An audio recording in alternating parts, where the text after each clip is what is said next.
Hello! Welcome to my vlog. I am Malaguchis Marcos TV at your service.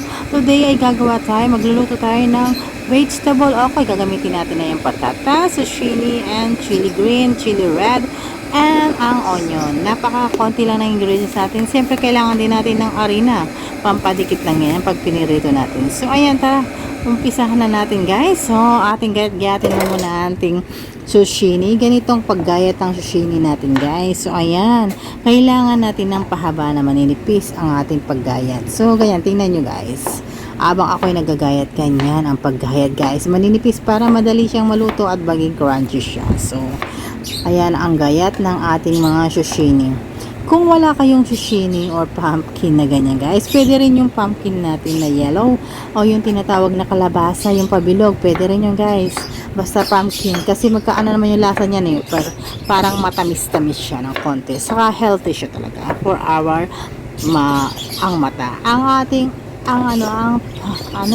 Ang pumpkin ay pampalinaw ng mata. So, galinin yung kumain ng pumpkin every day. Okay? Every day kung hindi man once a week, twice a week, So, ayan. Ayan ang aking, And then, after nyan sa ating zucchini, kailangan din natin iwain ng kung paano yung hiniwa yung zucchini, ganun din ang ating patatas. So, ganun din kay tsura ang paghiwa. Kayo ba, mga cheesemakers, ay kayo sa, yung paghiwa? Yung sa inyo yung paghiwa, yung issue ba sa inyo yun? Or yung perfect nyo, gusto nyo perfect yung paghiwa nyo? Ako kasi, yung aking paghiwa is, basta't mahiwa siya, maluto siya ng maayos, yung hindi siya mataba, hindi siya ganun yung aking hiwa, hindi na kung sukat siya. Basta pantay-pantay, yun na yun. Basta't naluto siya, diba? Pero meron talaga meticulous. Siguro, kagaya ng mga chef, kailangan, talaga yung, typical talaga yung paghiwa sa kanila. Yung maganda siguro yung pagkahiwa. Siyempre, mga kakain, mga big time, diba? So, ayan. Ayan ang ating paghiwa. Ganyan paghiwa ang perfect siya. Para siyang fries na manipis. Yan. And then, ganito yung paghiwa ng ating sili, guys. So, ayan.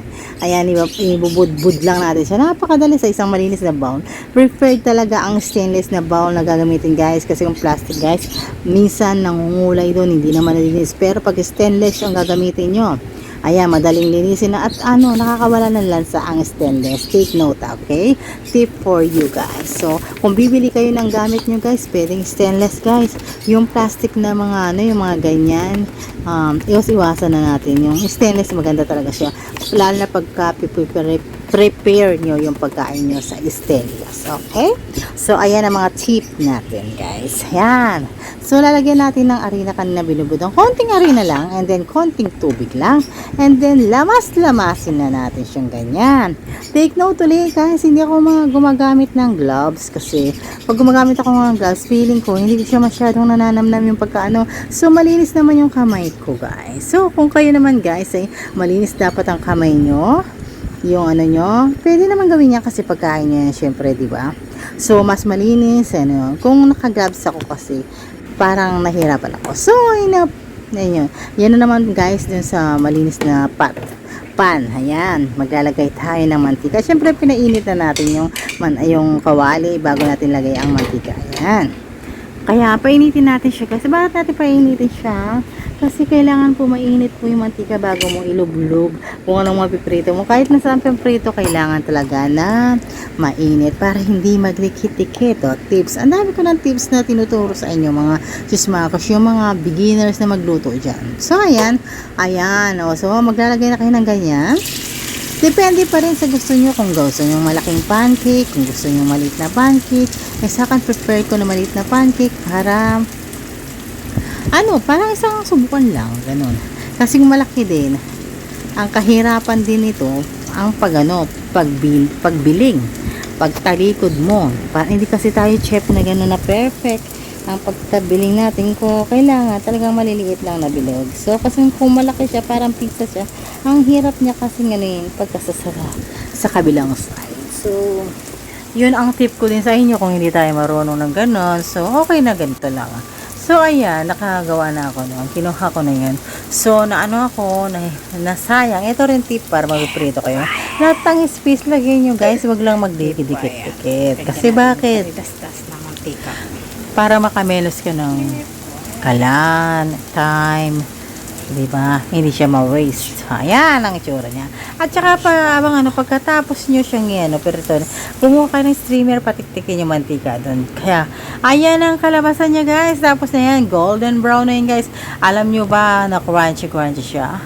Best po yan na, isaw-saw sa soy sauce, and then konting vinegar, and then, lagyan nyo ng wasabi. So, ganyan. May pagkaanghang siya. Ayan ang itsura niya. Yan ang best for, wasabi po yan, hindi po yan bulate, okay? Hindi yung bulate yung nilagay natin dyan sa toyo. Ayan, kanya konti lang ang toyo niya. Huwag kayong magkakasaya kasi sayang ang mga condiments. So, yun lang guys. Papakita ko sa inyo. Eto, ako talaga ang nagluluto niyan kanina. Kasi hindi nyo pinakita kanina. Baka akala nyo naman kasi ay hindi ako nagluluto niya. Kaya pinapakita ko yung pagmumukha ko. So, may nakasalang pa doon na pangalawang salang. So, ayan na. Pinapakita ko, di ba? Pakitang-pakita talaga yan, mga ebidensya. Oh. See is to believe, di ba? Twice na yan na pinakita ko. Makaka-tries pa tayo guys. 3 beses pa dyan. So, ayan, di ba? 3 beses natin ipapakita yan. So, ayan guys, ang katapusan. And then, this is the moment. Ang tikiman portion. Mainit-init pa yan. So, titikman na natin. Ang birthday ko, masarap siya guys. Take note, asin lang po talaga yung inano ko dito yung inano lang natin asin at saka black pepper. Yun lang ang pinanglalasa dito. So, malasa na siya. So, ayan guys.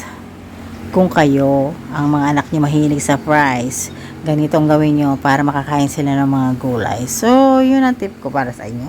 Crunchy siya actually. Pero, hindi ko lang inano yung sound kasi mahirap kasi. So, ayan na. Patapusin nyo kung magtikim. Maglaway kayong hanggang gusto nyo, okay?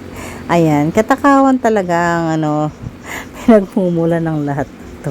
So, maraming salamat sa inyong panonood. Sana marami kayong natutunan ng mga tips sa akin coming from Malaguches Makers TV.